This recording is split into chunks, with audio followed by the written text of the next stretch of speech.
باللہ من الشیطان الرجیم بسم اللہ الرحمن الرحیم وَلِكُلٍّ وِجْهَةٌ هُوَ مُوَلِّيهَا فَاسْتَبِقُوا الْخَيْرَاتِ أَيْنَمَا تَكُونُوا يَأْتِ بِكُمُ اللَّهُ جَمِيعًا إِنَّ اللَّهَ عَلَى كُلِّ شَيْءٍ قَدِيرٌ وَمِنْ حَيْثُ خَرَجْتَ فَوَلِّ وَجْهَكَ شَطْرَ الْمَسْجِدِ الْحَرَامِ وَإِنَّهُ لَلْحَقُّ مِنْ رَبِّكَ وَمَا اللَّهُ بِغَافِلٍ عَمَّا تَعْمَلُونَ وَمِنْ حَيْثُ خَرَجْتَ فَوَلِّ وَجْهَكَ شَطْرَ الْمَسْجِدِ الْحَرَامِ وَحَيْثُمَا كُنتُمْ فَوَلُّوا وُجُوهَكُمْ شَطْرَهُ لئلا يكون للناس عليكم حجة إلا الذين ظلموا منهم فلا تخشوهم واخشوني ولأتم نعمتي عليكم ولعلكم تهتدون صدق الله العظيم۔ ان آیات کا پہلے ترجمہ سن لیں، اس کے بعد تفسیر۔ وَلِكُلٍّ وِجْهَةٌ وَلِكُلٍّ اور ہر ایک کے لیے، وجہۃ ایک قبلہ تھا، وَلِكُلٍّ اور ہر ایک امت کے لیے، وجہۃ ایک قبلہ تھا، ہوا مولیہا وہ مولیہا اس کی طرف رخ پھیرتا تھا، اس کی طرف چہرہ پھیرتا تھا۔ فاستبقوا الخیرات پس تم نیکی کے کاموں میں آگے بڑھو، فاستبقوا سبقت حاصل کرو، الخیرات نیکی کے کاموں میں، پس تم کیا کرو، نیکی کے کاموں میں ایک دوسرے سے سبقت حاصل کرو۔ اینما تکونوا جہاں کہیں تم ہو، یأتی بکم اللہ جمیعا لے آئے گا، یأتی لے آئے گا، بکم اللہ اللہ تمہیں، جمیعا سب کے سب کو۔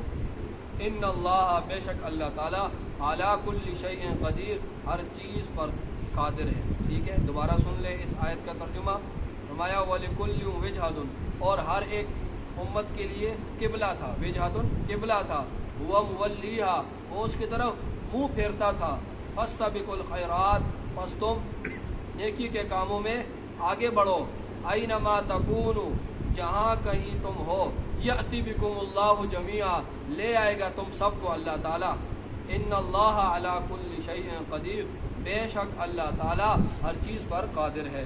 فرمایا ومن حیث اور جہاں کہیں، ومن حیث اور جس جگہ، خرجتا جس جگہ سے، خرجتا آپ نکلیں، ومن حیث اور جس جگہ سے، خرجتا آپ نکلیں سفر میں، تو فولی پس پھیر دیں، وجہ کا آپ اپنے چہرے کو، شطر المسجد الحرام مسجد حرام کی طرف، شطر کے مطلب طرف۔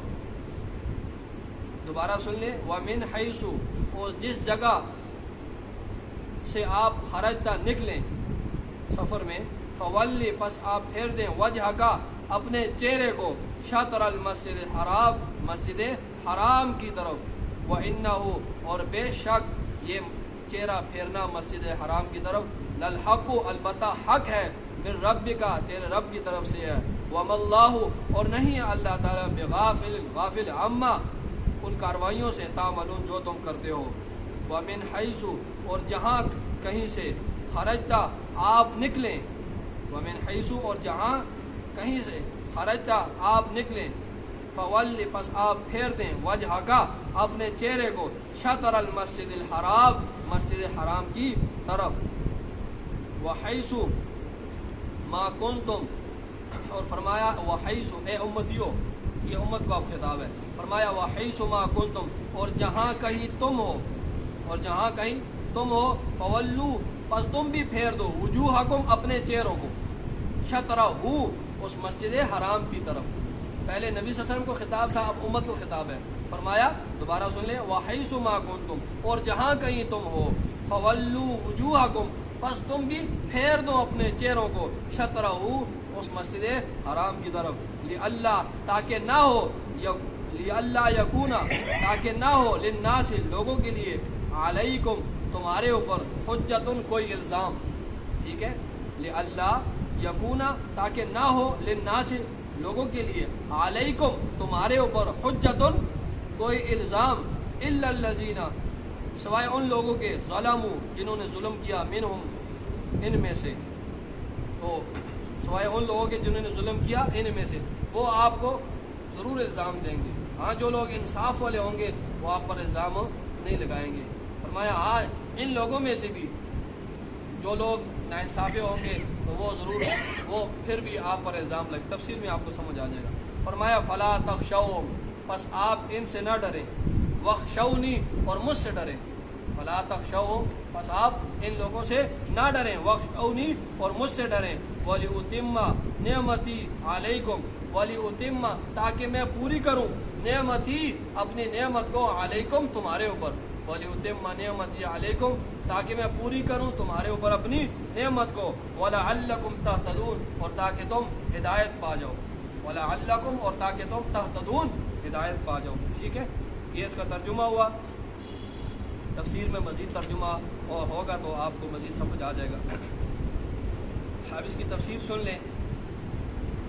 پچھلی آیات میں کافی وضاحت کے ساتھ قبلے کے بارے میں گفتگو ہو چکی ہے، پچھلے رکوع میں، کہ رسول اللہ صلی اللہ علیہ وسلم کو جب غار حرا میں نبوت ملی، اسی وقت آپ صلی اللہ علیہ وسلم اسی وقت جبرائیل نے وہاں پر مارا جبل نور پر، اور وہاں سے چشمہ نکلا، اور جبرائیل امین نے آپ صلی اللہ علیہ وسلم کو وضو کا طریقہ سکھایا، نماز کا طریقہ سکھایا، اور وہیں سے یعنی نبوت کے ملنے کے ساتھ ہی پہلی وحی میں آپ نفلی نماز پڑھا کرتے تھے، وضو کیا کرتے تھے اور نفلی نماز پڑھا کرتے تھے۔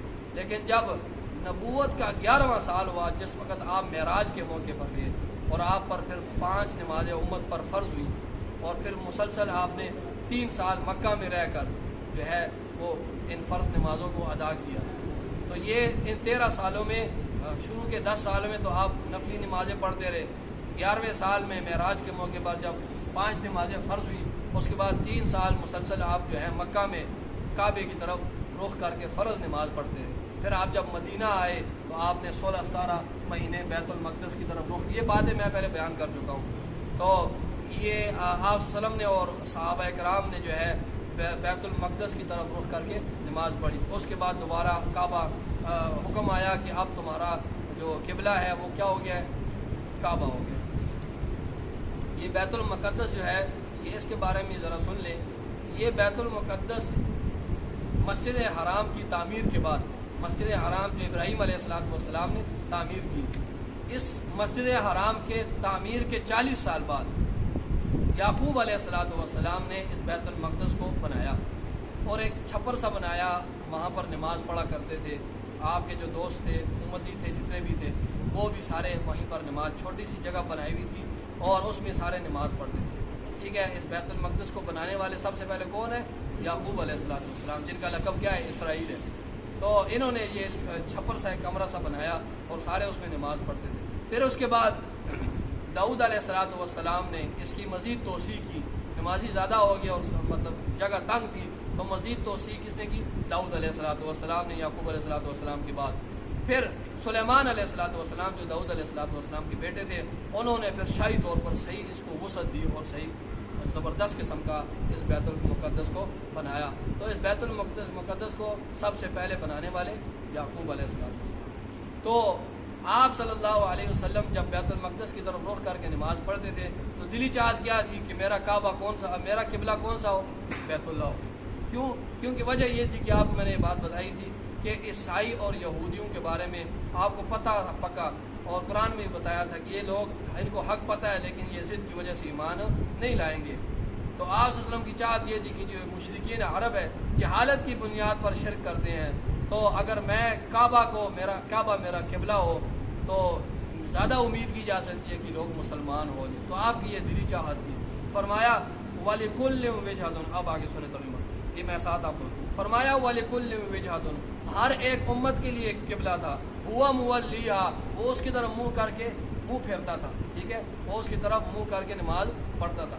جس طرح میں نے کل آپ کو بتایا نا کہ یہودیوں کا جو قبلہ تھا بیت المقدس کے اندر ہی ایک بہت بڑی چٹان تھی، اس کی طرف رخ کر کے وہ یہودی نماز پڑھتے تھے۔ اسی طرح عیسائیوں نے اپنا ان کا قبلہ تھا وہ چٹان کے مشرق کی طرف والی جو سمت تھی اس کی طرف رخ کر کے ان کا وہ قبلہ تھا۔ تو اللہ فرما رہے ہر امت کا اپنا اپنا قبلہ تھا، ٹھیک ہے، ہر امت کا فرمایا وَلِكُلٍّ وِجْهَةٌ، ہر ایک امت کا وجہتن ایک قبلہ تھا، ہوا مولیہا، وہ اس کی طرف منہ کر کے منہ پھیرتا تھا، اس کی طرف رخ کر کے نماز پڑھتا تھا۔ تو تمہارا قبلہ میں نے متعین کر دیا ہے، تمہارا قبلہ کیا ہے؟ بیت اللہ ہے۔ جس طرح یہودیوں اور عیسائیوں کا اپنا الگ الگ قبلہ تھا، تو میں نے بھی تمہارا قبلہ متعین کر دیا. اب تمہارا قبلہ کون سا ہے؟ تم بھی ایک امت ہو، اب تمہارا قبلہ کون سا ہے؟ کعبہ ہے، بیت اللہ ہے. فرمایا فاستبقوا الخیرات، بس نیکی کے کاموں میں ایک دوسرے سے آگے بڑھو. زندگی کا کوئی بھروسہ نہیں ہے، اب اعمال کرو، قبلہ تو متعین ہو گیا ہے، اب ایک دوسرے سے آگے نیکی کے کاموں میں بڑھو. فرمایا اینما تکونوا، جہاں کہیں تم ہو، یاتی بکم اللہ جمیعا، اللہ تم سب کو قیامت کے دن لے آئے گا. تم سب کو، جہاں کوئی مشرق میں ہے، مغرب میں ہے، شمال میں ہے، جنوب میں ہے.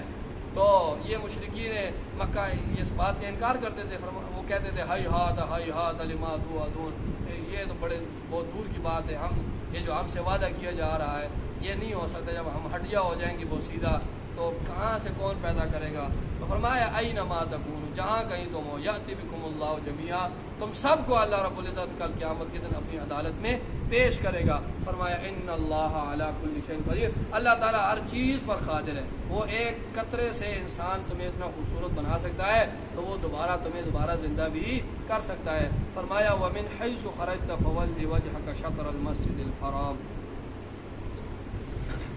اب پہلے جو حکم تھا وہ یعنی جو مقیم کے بارے میں تھا کہ جو مقیم لوگ ہوں گے ان کا قبلہ کون سا ہوگا؟ بیت اللہ ہوگا، جو لوگ مقیم ہوں گے. اب یہاں سے سفر کے بارے میں بتایا جا رہا ہے.